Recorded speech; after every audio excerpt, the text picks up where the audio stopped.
Please. All right, so we're being recorded. Oh.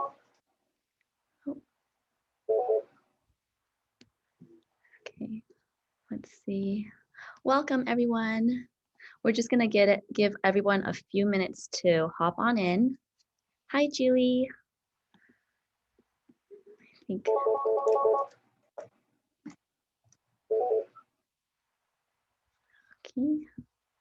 Okay, so we'll give it a few minutes to let everybody trickle in. And we can get started right at 12. And this one is being recorded and we're going to be posting it on our YouTube channel for any members that are, not able to make it today. Karen's going to be sharing some awesome information. So I cannot wait for us to share what we have today. Kaaren, you're in Orange County currently, right? That's right, yes. Is it in Irvine or? Yes, we're in Irvine on Barranca and Jamboree, so pretty central. You know exactly where that is. Yeah. How's the weather looking down there today? Oh, it looks like what I see outside your window, just gorgeous. It is. That's what I mean in this, Orange County, because we got just the best beaches, I think, in California. I agree. I agree. You were in Newport Beach, right? Yeah, so it was in, we were in the Newport Beach office actually for quite some time, but I personally lived in Irvine for 10 years. So super familiar with the area, started my business there. What a great area to be in. Yeah, I feel really lucky. We're close to a lot of things and stuff, so. Yeah, well, I'm eager to share today. I understand you have a really great group, so I appreciate you inviting me. Of course, we're just gonna wait a few more minutes. Welcome, Suraj. Hi, Karina. Home Zoom. I don't know who you are, but welcome. Hi, Heather. Welcome today. And then give it a few more minutes. It's hard to be on Zoom when, it's just beautiful outside. That's why we try to have it on a Thursday, because if we have it on a Friday, it's like, nope, not gonna get any attendees just because we're in for the weekend, right? Right. And I love that we can record and replay. I do that a lot myself. Yeah, exactly. So a lot of people do go onto our YouTube just to take a look at, what past events that we have in case they do miss it. We typically try to do it once a month. And now that we're opening up, hopefully, we're going to be able to do some things in person. But what's great about being on Zoom and online is because now everybody, whether or not you are in our Bay Area, we're able to have guests like you joining us from Orange County, and also some of our members from SoCal, and just kind of everybody's been traveling. So you can really log on and still be part of our group, which is quite nice. Okay. I miss the frequent flyer miles, but okay. They'll come back. Yeah. Come back. Hi, Wilson. I know you're on. I see you as our second host.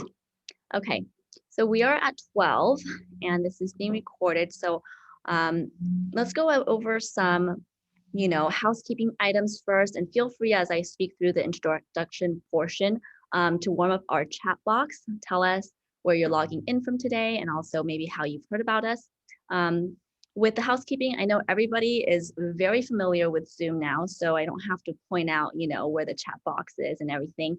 But if you could please put your questions for Kaaren and myself in the Q&A section and not in the chat box, that would really help me when we're going through the Q&A portion at the end of the presentation.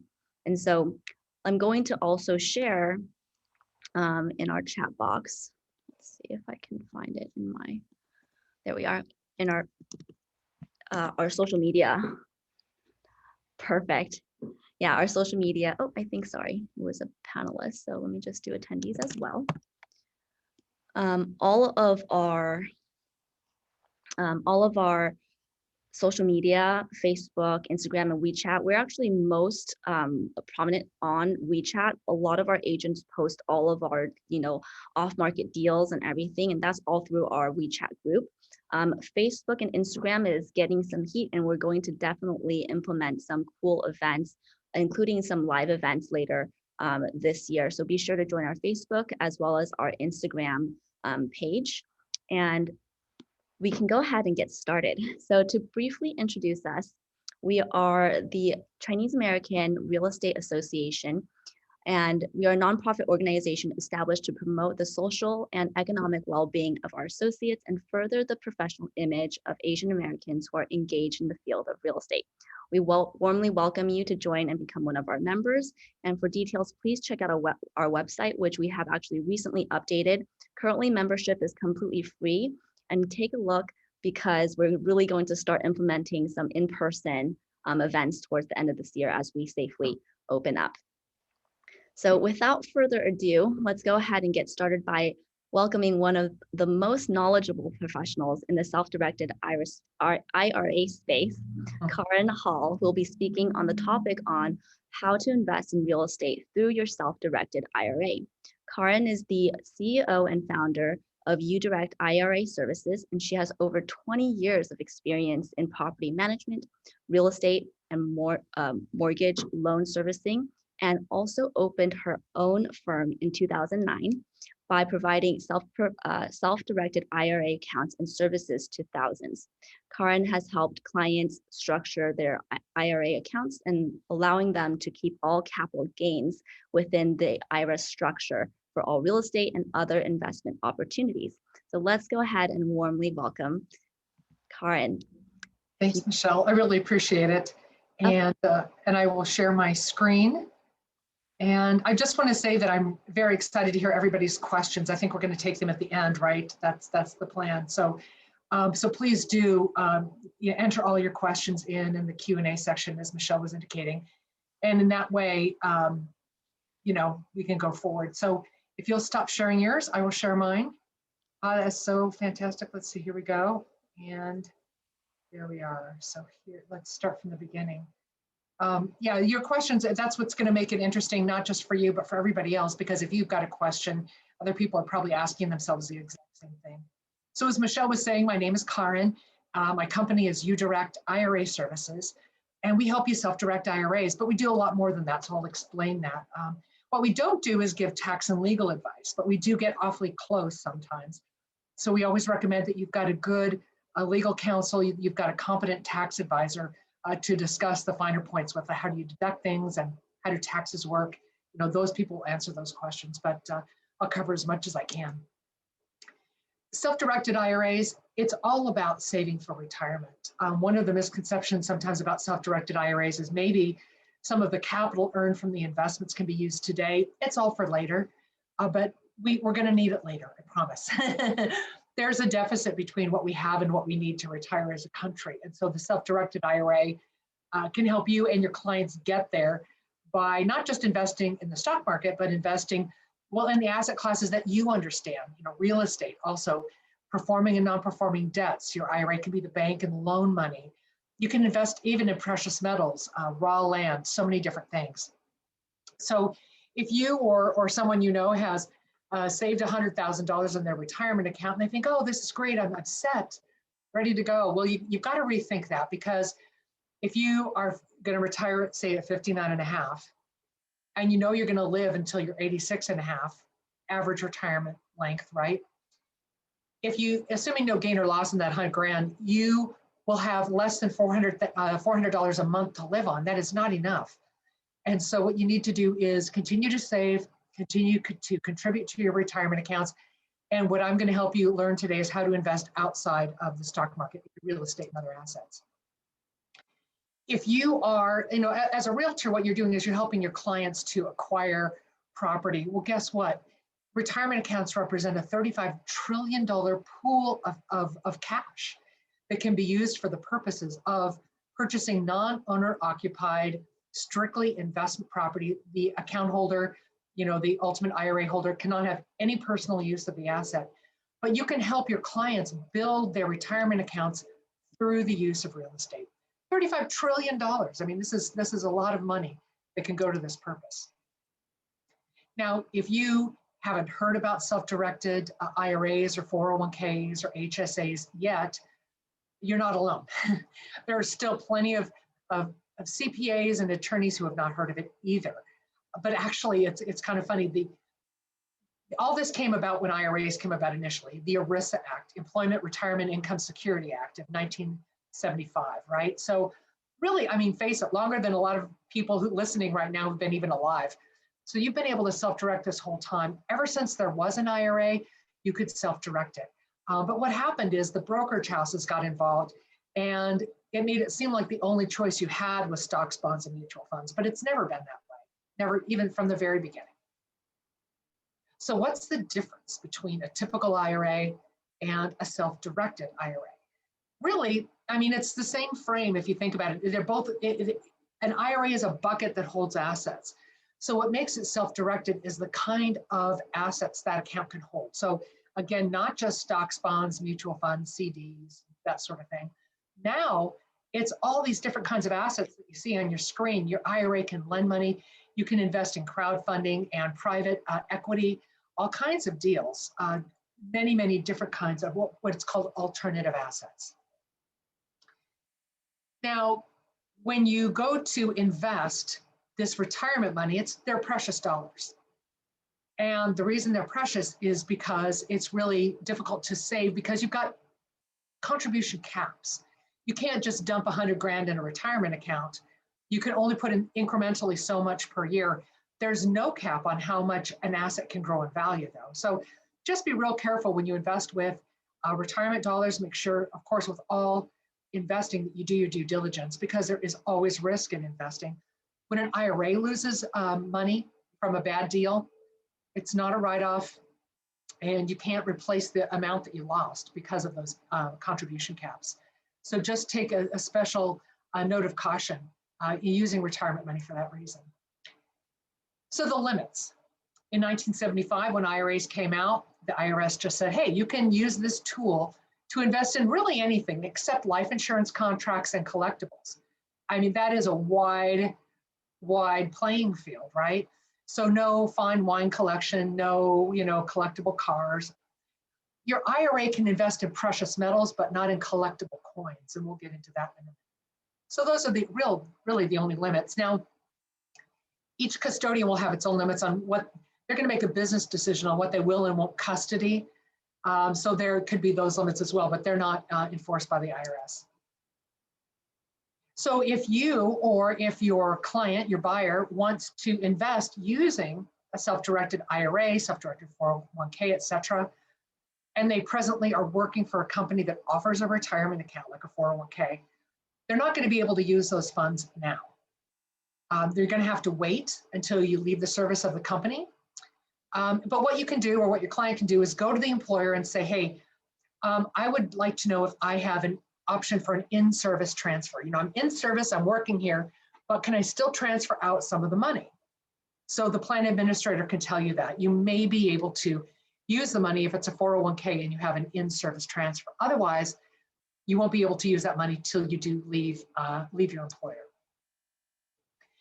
Any conversation about the self-directed IRA, it must include the rules. There are rules. And the reason there are rules really is because the IRS says, hey, this money in your IRA account is tax protected. It's tax free, and if it's a Roth, or it can be, and tax deferred in a different kind of account, like a traditional or a SEP. So the IRS is going to put some rules on it. Where do you find those rules? Well, one place is the IRS's website. It's irs.gov, irs.gov. Publication 590A and B is where you're going to find the rules for traditional and Roth IRAs. So you don't borrow money from an IRA like you can from a 401k. It's not security for a loan. You don't sell any assets you already own to your account. And it's never to be used for personal use, present or future. Good to know. Now, here's something about retirement investing that really doesn't exist elsewhere that I'm aware of, but there are people who are qualified and other people who are disqualified to your account, right? So the disqualified people are your ascendants and descendants up and down the family tree, like your parents and grandparents and their spouses, you and your spouse and your children and your grandchildren, right? Disallowed to your IRA, plus any fiduciary. And of course, as a realtor, you're a fiduciary. What that means is that your client is going to use their IRA to buy your own house. That could be prohibited. And also a 50-50 business partner is also a disqualified or disallowed person. Qualified people are out to the sides on your family tree, like your aunts and uncles, your cousins, your brothers and sisters, nieces and nephews. They're okay. Your IRA can buy and sell assets with those people all day long. Now I'm going to tell you about an exception, but this is the rule. So with the self-directed IRA game, it's a game of keep away, right? I put the little hand up there, stop sign. Keep away from prohibited transactions. What we spend a lot of our time doing here at uDirect is talking to our account holders and saying, hey, tell us about your deal. What are you looking to do? Who are the parties involved? Because we're listening to hear, is this okay? Is this a prohibited transaction or not? Is this something that can go through? So these are the things to watch out for. Neither you nor any disqualified person can benefit from the IRA. So your IRA doesn't, for example, make a loan to your child to go to college. That would be a disqualified person benefiting from the IRA. Your IRA doesn't invest in your spouse's business because your spouse is disqualified, right? And so people will say, well, wait, what if I take my IRA money and I put it in my, and I lend it to my spouse's LLC, and then they use it? Yeah, there's something called the indirect rule. If you can't do it directly, you also cannot do it indirectly. So watch out. If you have questions, hey, that's what we're here for, right? Call us and ask us. You can't buy, sell, or exchange assets between the account, the plan, the 401k, or the IRA, HSA, and a disqualified person. So your IRA doesn't sell a house to your children. Your IRA doesn't buy a house from your parents, that sort of thing. So you have to keep that in mind. And third, a disallowed person, remember who they are, they can't provide goods or services or what's called facilities to the plan.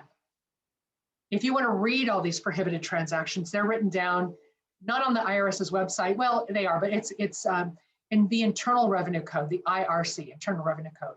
IRC 4975 is where all the prohibited transactions are laid out in black and white, and you can read them. So if you're disallowed, you're not able to, for example, if you're a realtor, you cannot be, say, the listing agent on a property that a disallowed person, like maybe your parents, are buying.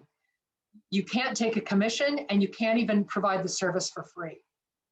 This will be a case where you would share that listing or whatever with, your buddy and your partner in the office, somebody else who's not related. And because you can't benefit, and neither can they. You have to keep things arm's length. And in real estate, and I do have a background in real estate, we really need to understand the arm's length transaction. I'm sure you do. So a self-directed IRA is an arm's length transaction. So here's the structure. There's the IRA account holder, and then there is the IRA. So the account holder is making all the decisions here on what happens. The IRA, the self-directed IRA, 401k, what have you, that is the tool in their investing tool belt, or in your investing tool belt. Then there's uDirect IRA Services, the best company in the world. Am I wrong? I think I'm right, okay? My opinion. When I founded the company in 2009, I enlisted the services of a trust company custodian to do the cash management. So these are the players in the game, right? uDirect IRA Services, your point of contact from beginning to end, soup to nuts, with your self-directed IRA. So of course, we're all in real estate, right? So let's talk about buying real estate with an IRA. Now, I've read articles that says, oh, don't do it, it's difficult. And yeah, there are pros and cons. So we're going to talk about both. The upside about using an IRA, self-directed 401k, self-directed HSA to invest in real estate is that the gain and the positive cash flow that comes in typically is tax deferred at least, or ultimately tax-free with a Roth. There's no time limit for buying and selling the property because there's no tax, right? So your IRA could buy the property today, sell it tomorrow. There's no tax ramification. The tax ramification comes when you take personal use of the money in your account. An IRA can actually borrow money, right? So it may not be what you're thinking. And somebody coming from residential real estate out of that big, industry, this would surprise me. So I'll go into it deeper in just a minute. But the best thing about using an IRA to invest in real estate is that you just compound faster, right? So your IRA buys a property, holds it for a few years, sells it. All the proceeds go back into the IRA, right? They're not diminished by tax.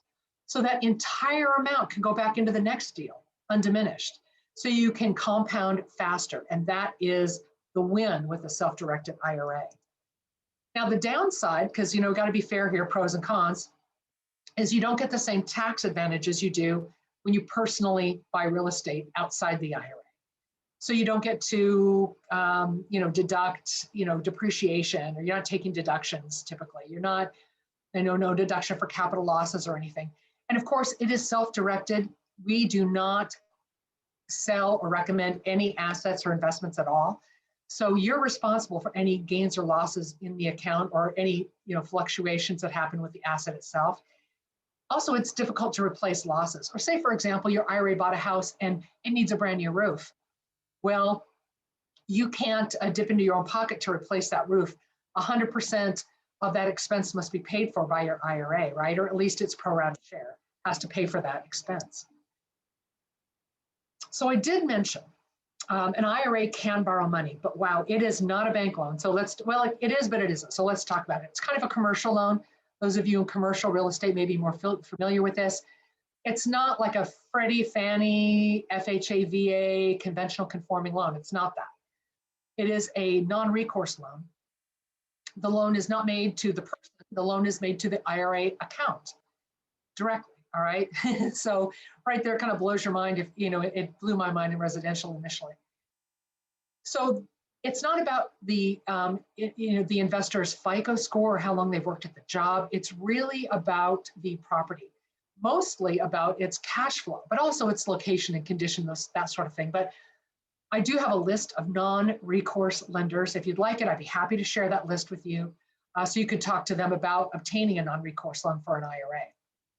So what makes it non-recourse is if the IRA were to default on the deal, the lender can only come against the subject property, right? They're not going to come after the account holder. They're not going to put a lien on any of the other assets in the account. They only can come against the subject property. Now, not a lot of lenders to choose from with these non-recourse loans. Again, I will offer for you to email me. You can send an email to info@uDirectIRA.com, and I'll send you the list of non-recourse lenders.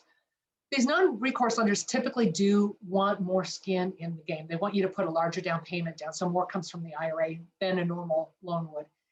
Now, of course, you can't personally guarantee the loan because you are disallowed to your IRA. Remember the prohibited transactions? You're disallowed to your IRA too. So if you were to personally guarantee the loan, then you would be offering services to the plan. You would be benefiting your IRA, and that is a prohibited transaction. I should mention now, if your IRA commits a prohibited transaction, it's just game over for the IRA. The IRA is dispersed to you. You get 1099 for it as a taxable event and possibly penalized. So it is definitely a game of keep away from prohibited transactions. So you don't personally guarantee a loan to the IRA, but you could have a qualified person guarantee if that was needed or required.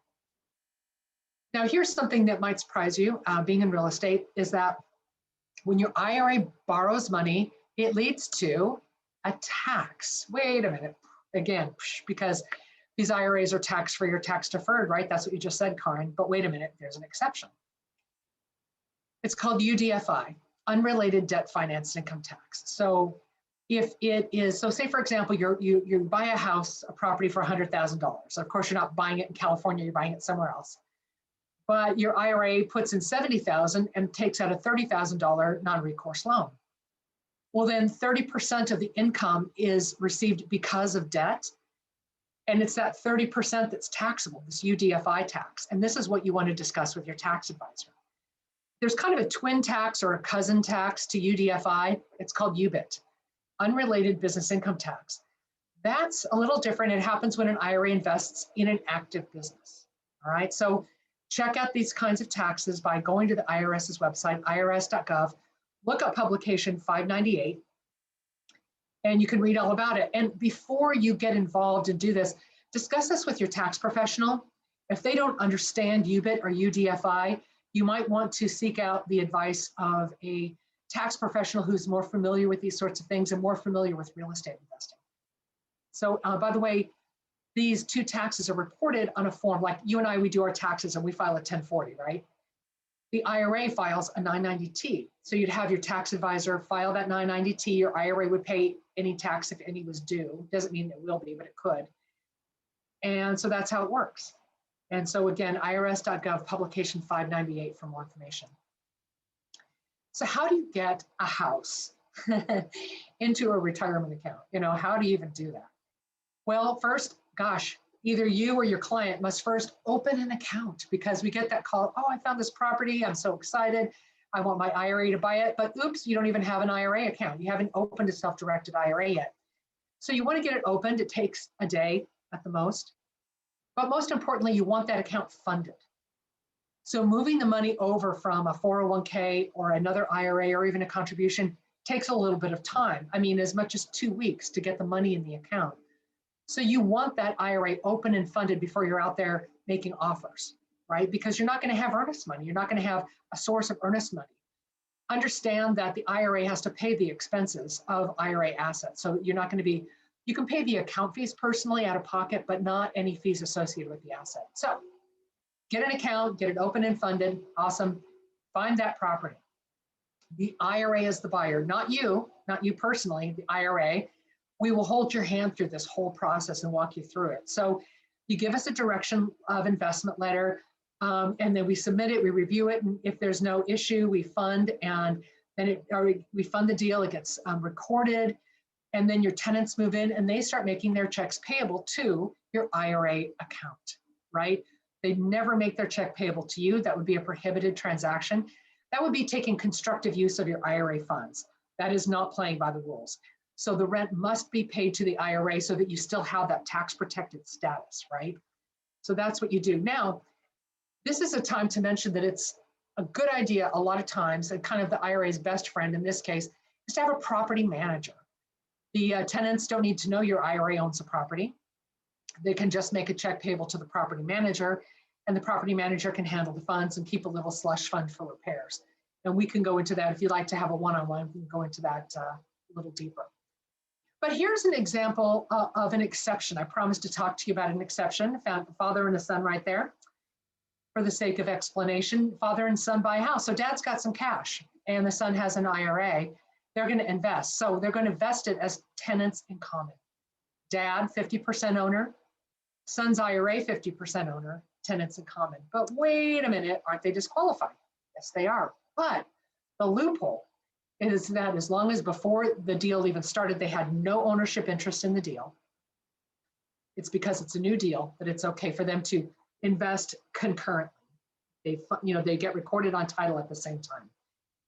It's simultaneous closing there. So are they disqualified to each other? They are after the deal, not before, but after the deal. So they could never sell their portion to each other. None of their ascendants or descendants or disqualified people could ever have personal use of the property. They can't have any personal use of the property. It's for income purposes only, retirement purposes only. After the deal, right, they don't buy each other out, and all expenses are split pro rata. In this case, it's 50-50, but of course we see all different, splits if people are, going partnering on a deal. So in this case, hey, here comes a tax bill. Dad pays half out of his pocket, son's IRA comes up with the other half. Here comes a rent check. One rent, so that's when you want a property manager, because in this case, your tenant would have to write 2 checks, one to dad, one to son's IRA.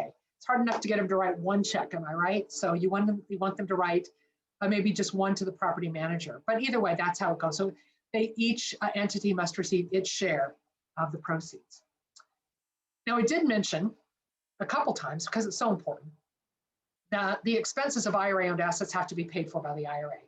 That is closing costs, any kind of flipping costs to improve the property, property tax, you have got a water bill, garbage collection.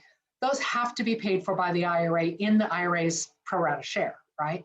So what if the IRA ran out of cash? Well, first we recommend that you hold a 10% pad for expenses with real estate, because we all know real estate has expenses. You could buy new construction and you'd still have expenses. You just don't get away from it with real estate. So the way to make up for a shortfall is to contribute. It's to sell other assets within the self-directed IRA to make up for the shortfall. You could liquidate stocks, bonds, and mutual funds from a different kind of retirement account, move them over and use that. You could take on a debt partner, or you could just sell the asset, right? These are the things you could do.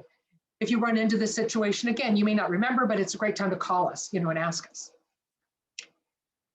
All right, so let's move on to this sometimes used and little understood IRA-owned LLC, sometimes called a checkbook IRA. You don't have to have a checkbook IRA. A checkbook IRA or an IRA-owned LLC is not a gift with purchase. When you open a self-directed IRA, you don't automatically receive one of these. Instead, it is an entity that your IRA creates. It becomes an asset of the plan. So the IRA is the umbrella. The LLC is an asset of the plan, okay? So you open and fund your self-directed IRA. You hire a third party to create the LLC. But wait a minute, why can't you create that LLC yourself? You probably know how, right? You just go to Zoom, LegalZoom. No, not with one of these. First off, if you create the LLC yourself, then you personally own it. Your IRA cannot buy any asset you personally own, so you just open that LLC for nothing. You can't use it for this purpose. Secondly, this LLC has to have special language. It's a special purpose LLC, all right? Strictly for the purposes of being, it's an extension of the IRA account. So you open the account, you fund it, you have a third party create the special purpose LLC, then your IRA will fund the checking account of that LLC, and that's where the checkbook comes in. So just remember that, that if you do have an IRA-owned LLC, with great power comes great responsibility. You have got to know all the prohibited transaction rules and not break any of them, because if you do, it's game over for your account and your LLC. So we're here to help you and steer you in the right direction. So we talk about the self-directed IRA, right? But that's an umbrella term for a lot of different things: IRAs, qualified plans, and other plans. And it kind of looks like this, that it's the traditional Roth, SEP, simple spousal inherited IRAs. It's also the individual or the solo K, which is oftentimes a great plan for somebody who's a real estate professional. Why? Because you can sock away a lot of your earnings tax deferred into a plan and have it for retirement. The limit right now for 2021 is $58,000 or 25% of your income, the lesser of. The solo K is a great account for so many other reasons too. We can, go into that one-on-one if you like. But for real estate professionals, a solo K is exceptionally great if you're self-employed with no full-time employees in any of the companies that you own. Also, we offer the CoverDel. We offer the HSA, the health savings account, can also be self-directed. A CoverDel can be self-directed. We don't offer that, but it can also be self-directed. So when you hear a self-directed IRA, it really means all of this. It's a blanket term. Okay. So how do you do this? How do you succeed at the miracle of self-direction, right? Open, fund, invest. You open an account, you give us an application, your driver's license, a copy of the asset statement, for the money you're transferring over. We get it open same day. We need a couple of things too, like a W-9, and we'll tell you what we need. We'll help you. The second step is you funded the account, open, fund, invest. So you fund by contributing, by doing an IRA to IRA transfer, or by rolling over a previous employer plan, you see. So then that puts money in the account. So now your account is open, it's funded, then you invest. You give us a direction of investment, you tell us what you want to do. It's one very simple form. And you give us a supporting documentation, like a purchase contract. If it's a note, the supporting documentation is that note, you see. We review, fund, now you've self-directed. The proceeds come back into the IRA that owns the asset, and any asset-related expenses must be paid for by the account. That's pretty much, in a nutshell, how the whole thing works. And so this is how you get a hold of me. I am the CEO of uDirect IRA Services, happy to help you. I have a whole staff ready to help, and we can be reached. You can email me personally or at info@udirectira.com. And go to our website, by the way. It's really, really helpful. It has so much information. We're on social media, Facebook, Instagram, LinkedIn. Where are we not? We're everywhere. So if you'd like to network with other self-directed IRA investors, you can do that on social media. And with that, I'm going to turn things back over to Michelle. I really appreciate the opportunity to get to share all this. Thank you so much. Absolutely, Kaaren. That was so Yeah. amazing. That was a lot of great information regarding the self-directed IRA and tons of sophisticated strategies shared here. So what I love about Kaaren is really her professionalism and the expertise that she has in this specific area. And so when we're considering, utilizing these tax savings strategies for ourselves and perhaps our clients, it's so important to seek advice from these qualified professionals such as Kaaren, and to see the full scope of the options available to us, right? And so then to take that to your tax professional so that you can really play out the different scenarios and be confident in passing any IRS audit. With that, I'm going to go ahead and start our Q&A. Thankfully, we have about 30 minutes, so this is great. Eunice is asking, is there any minimum funds to start the investment? Great question. We do ask that our account holders leave a pad of $325 in the account as a minimum deposit. It's not a fee, but we ask that you leave $325 in the account. Other than that, there's no minimum. But it doesn't really make sense to self-direct an IRA if you don't have an asset in mind. And so you're not going to put like $20 in a self-directed IRA because you're choosing the asset, and all the assets, alternative assets, are typically worth more. Even if it's precious metals, we store those precious metals, and so there's a storage fee. So you're gonna, it depends on what your asset is, but you're gonna determine how much you put into your IRA account. Awesome. I actually have a few questions as we wait for other members to ask questions, but what are some of the examples of investments that are most popular with your clients in the last, 12 months? Or in other words, what have you seen that, what are the smartest ways that you've seen investors take advantage of the self-directed IRA? Right, in this space, the alternative asset space, so many of the assets revolve around real estate in different forms. So I'd say the number one asset for our whole industry is the private placement, private equity. Maybe somebody is going to be, taking down a whole multifamily building or office, commercial space, and you want your IRA to be an investor, like grab a little piece of this big pie. And so that is a really popular thing for IRAs to do. Normally you have to be an accredited investor. I'm sure that your audience understands what that is, to invest in private placements, but that really is the number one asset class. Notes, I think, would be number two. Maybe you're making a bridge loan to somebody so that they can, leave their property and get into another property. Bridge loans are really popular, secured or unsecured as well.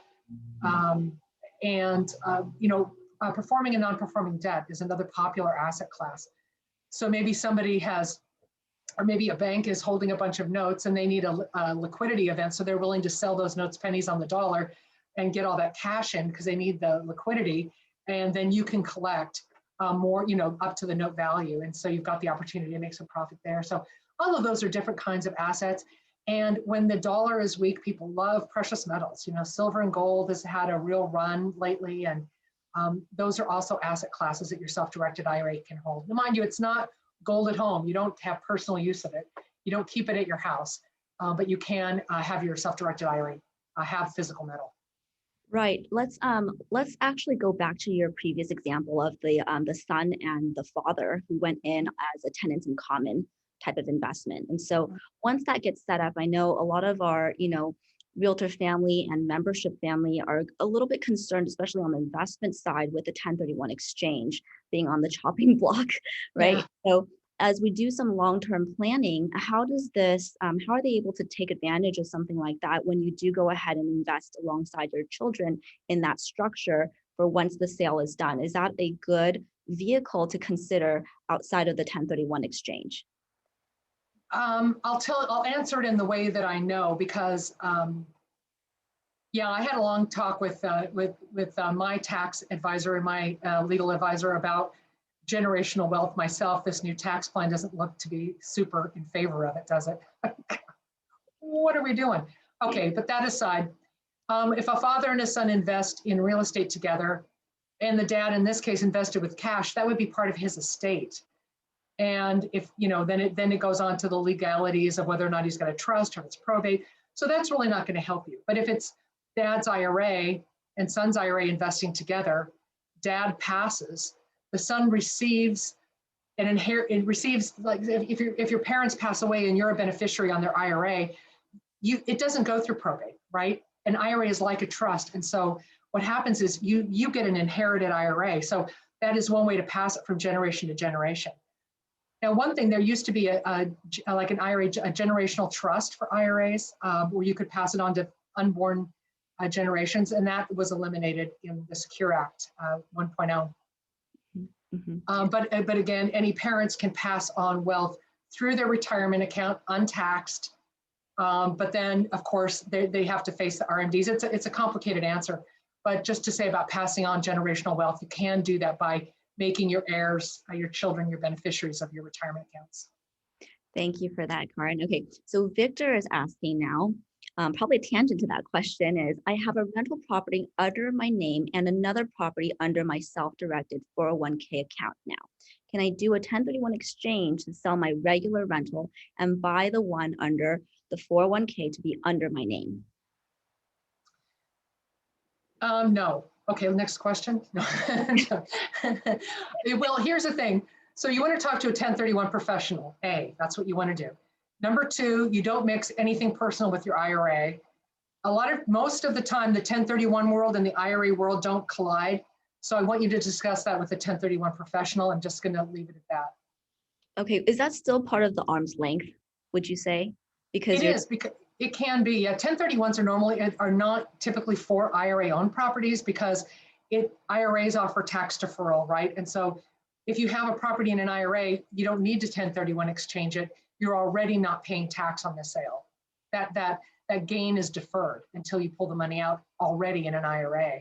So you don't need to defer a gain in an IRA. Make sense? Yeah. Victor, let me know if that didn't answer the question, or if you have. If it didn't, I'd be happy to go deeper. Absolutely. Yeah, thank you.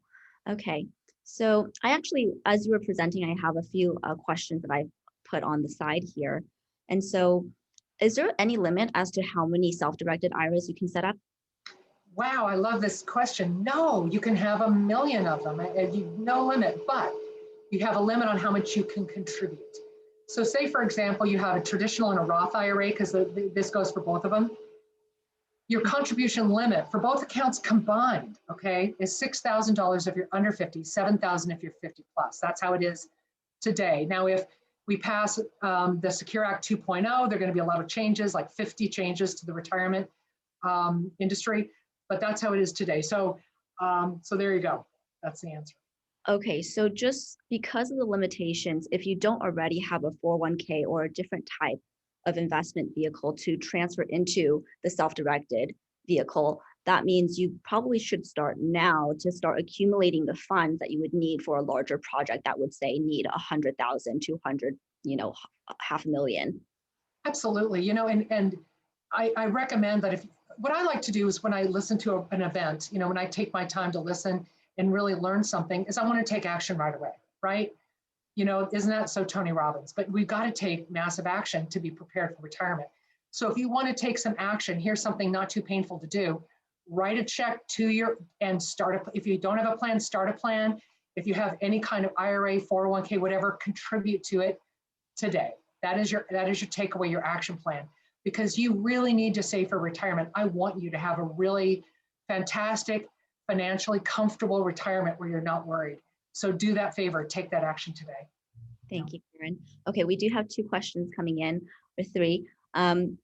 So we have, Eunice is asking, can a husband and wife combine their IRA to purchase the property? Yes, and that's the exception we had with the father-son.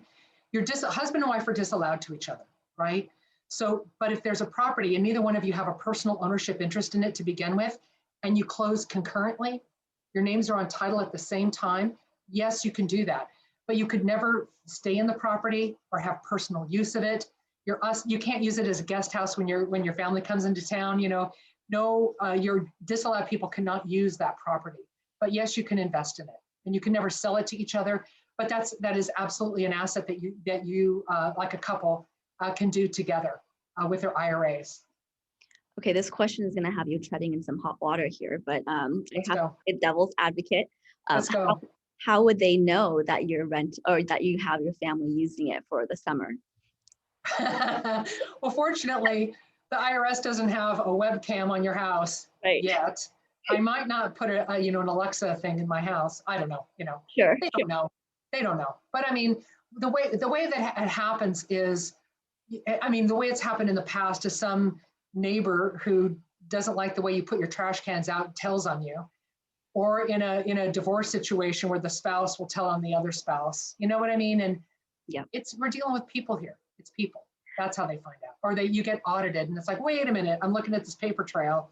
This is what I see. That's how it comes up. Is it rare? Yeah, it's rare. Got it. Thank you.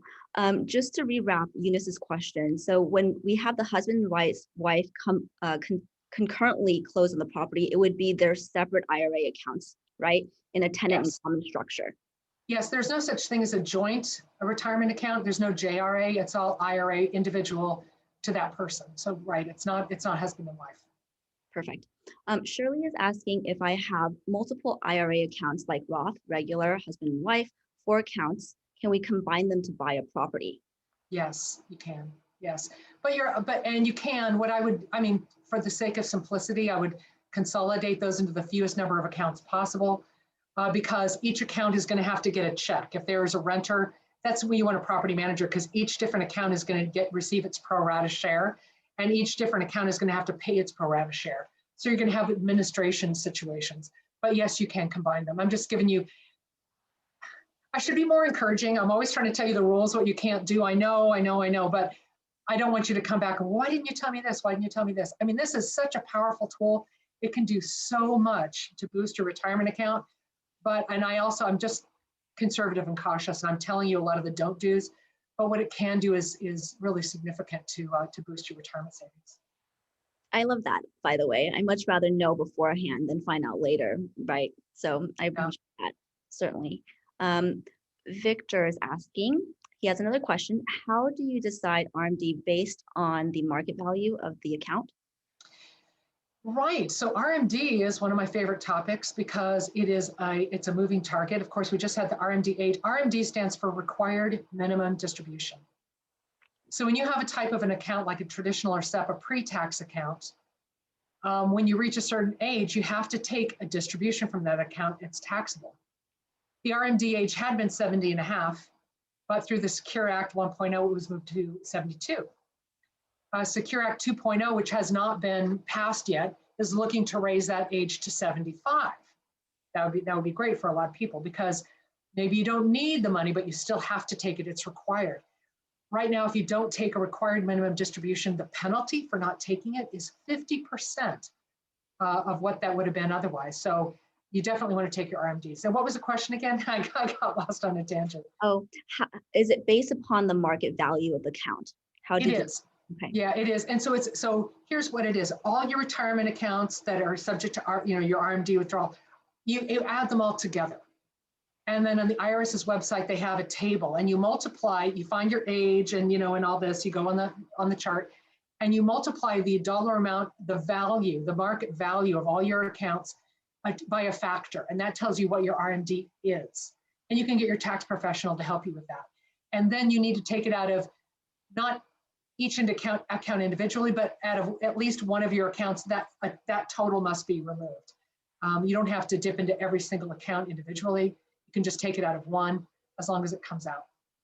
Got it. I actually have a follow-up question to that, which is, there's different ways to take a look at what market value is in terms of real estate, right? So we can take a look at what the assessor's office has as their current value of the property. You could also take a look at the actual realtor's idea of what the current market value is. So how do you determine exactly what is market value here in terms of real estate? It's a really good question, one that we are constantly as an industry asking the IRS to clarify so that we are exactly sure that we give them what they want. We want to give the IRS what they want, so we're all playing the same game. They don't always tell us the rules, right? So every year we're going to ask a self-directed IRA holder to provide us with the value of their property. We have a valuation form for them to complete. And normally we'll take a stated value, but but what we really need is an appraisal, right? And we need an appraisal. We have to have an appraisal if it's a taxable event. It's not just a BPO, broker opinion of value. It's not the assessment. It's the market value of the property. So if you are going to do a Roth conversion of an account that has a house in it, and you want to move that house from a traditional to a Roth, you have to have a full-blown appraisal.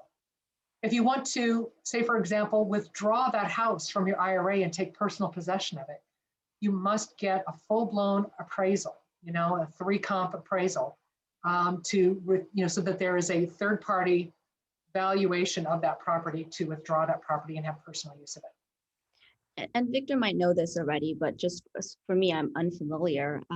Is it based upon the net value, not including the loan? I'm assuming just on the equity portion based upon market value? I would think it's based on what a willing seller would pay, what a willing buyer would take. It's appraised value. It's the value stated by a third party evaluator. Got it. Okay. Sorry, that was totally a tax question. I didn't, Yeah. Well, it's a valuation question. Right. And that gets into, the reason is because self-directed IRA companies, we are not fiduciaries in this regard. If we were to assign a value to an asset, we have no place of doing that. That's not our wheelhouse. Mm-hmm. So a third party evaluator who is a fiduciary who will stand behind the value that they state for that asset, a person has a professional obligation to give a correct value. And we provide that correct value to the IRS. Gotcha. Perfect. I don't know if this is applicable, but is there any way to keep or invest in crypto? There is, absolutely. And I know everyone's all crazy about crypto and the blockchain. I mean, great, that's wonderful. But I wanted to, so here's me being conservative. I mean, you do you, and I think that's great. But with self-directed IRAs, first off, the SEC, the Securities and Exchange Commission, came out with an investor warning about these ICOs, initial coin offerings. We've got that on our website. You can check it out. They're very risky, according to the SEC. But yes, you can invest in crypto. But what does that actually look like? Okay. Mm-hmm. Here's what it looks like. It looks like your IRA money is invested in cryptocurrency.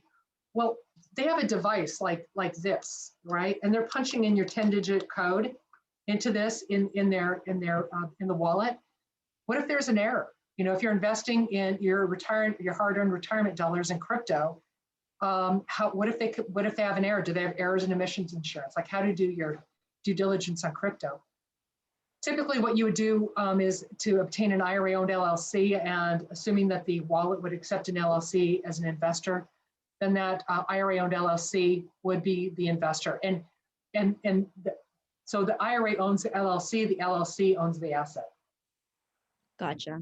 Yeah, I only ask because that's just where a lot of people here, especially in the Bay Area, right.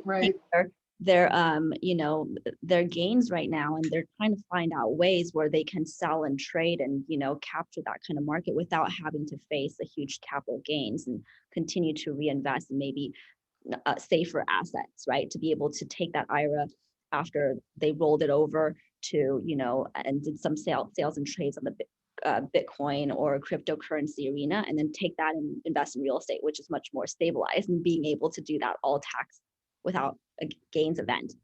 It is, and it's early days, even still although it's been around for a long time, still the Wild West in crypto, don't you think? And so I know that because crimes can be committed using these things, that the regulators want to regulate it and save people from being the victims of crimes. And so we've got all the regulators looking to regulate it. And the whole point of crypto is not to be regulated. It's quite a conversation, quite a lengthy conversation. But the answer is yes, your IRA can invest in it when you do it with us, it's through the use of the IRA-owned LLC. Perfect. I do have 2 other questions, but I'm highly encouraging everybody who's listening in the audience to, go ahead and submit. I don't want to be the only one here asking Kaaren the question. So please, your burning questions, we want them, right? So my next question, Kaaren, is basically, what if, let's go back to the real estate opportunity here, like whether it is a PPM type of deal where it's a syndicate or anything like that, or if you're purchasing a house or a larger apartment building and you're trying to house that all under this umbrella, what if there's a capital call event and you just don't have enough money in your account to pay the capital call? Right. Well, that's the time when, that we were talking about. I can go back a few slides here. And so I can say, let me find that slide. Right here is the answer. So if the IRA depletes its reserves, this is what you do. If you've got a capital call, make a contribution. Now, the contribution amount you can make depends upon your age, your account type, and your income.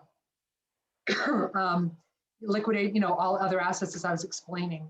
If you can't come up with a capital call, you're going to have to sell your position probably. But this is how you make up for a shortfall. Got it. Got it. Thank you. Sorry, I missed that the first time. Oh, that's okay. Yeah, no worries. Victor does have a question. I think this is a good question to wrap us up with, actually. Okay, Please great. talk a little bit more about uDirect. What's the size of the company, number of customers? Can you facilitate the transfer from other service providers to uDirect? Go ahead. Okay. Well, I founded uDirect IRA Services in 2009. We're coming up on our 12-year anniversary. We have around 6,000 accounts. Our clients are sitting on about 650 million in assets. So that is where we stand. We offer great, if you look at compare our fees, we've got great fees, a flat fee of $275 a year, regardless of the number of assets in the account and regardless of their value. So that gives us a good competitive edge. $50 setup fee, that whole thing. So those are some of the basics. I also sit on the board of directors for RITA, which is an acronym, of course, for the Retirement Industry Trust Association. So we're up to date as we can be on what's happening. Like I was mentioning, Secure Act 2.0. Read our blog and you can learn about what's on the forefront of our industry. So we're industry leaders as well. Thank you, Kaaren. Oh, we have one last question, which is from Joy, and she's wondering, can a Roth IRA also invest in real estate if it's not a self-directed IRA? An IRA needs to be self-directed to invest in real estate because that makes it an alternative asset, you see. So real estate is an alternative asset. You can't go to TD Ameritrade and say, hey, I want to buy this house. They just can't do that for you. They have securities licenses that don't allow them to buy and sell real estate. So it needs to be a self-directed IRA. And by the way, so any kind of account, of retirement account, pretty much can invest in, can be self-directed, traditional Roth, SEP, which is a simplified employee plan, a simple IRA, which is a savings incentive match plan for employees, an inherited IRA. They can all invest in real estate. Solo 401k, all of it can invest in real estate. But first you have to make the transfer to the self-directed vehicle first. And we transfer from other self-directed IRA custodians and other custodians every day. I mean, that is one of the big things that we spend our time doing every day is moving money from custodian to custodian, bringing it in. What are the top, few custodians that you guys actively correspond with? Charles Schwab, TD Ameritrade, Merrill Lynch, Northwestern Mutual, companies like that. People Awesome. are bringing it in because while the retirement accounts are high, they want to, buy low, sell high, right? They want to liquidate at a high point and move it over a lot of times and get it into a self-directed IRA, something that's not market correlated, like real estate. People love that, but it's self-directed, so everyone's making their own decision on the who, what, where, why of what they're doing. But we are here to help them do it. Okay, I think Kathy just left one question saying, what will be the closing cost?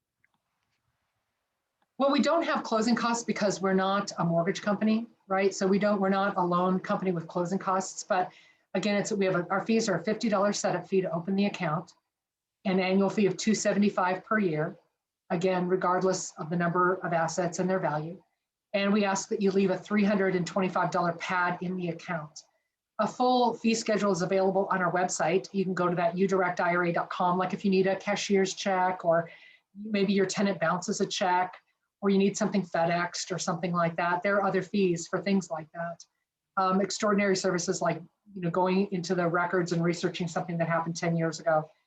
Those have extraordinary fees, or it has an extraordinary research fee.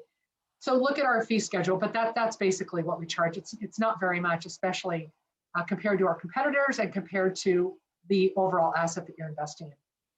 Perfect. Thank you so much, Kaaren. So everyone, if you have any other questions, please go ahead and take a screenshot of the screen.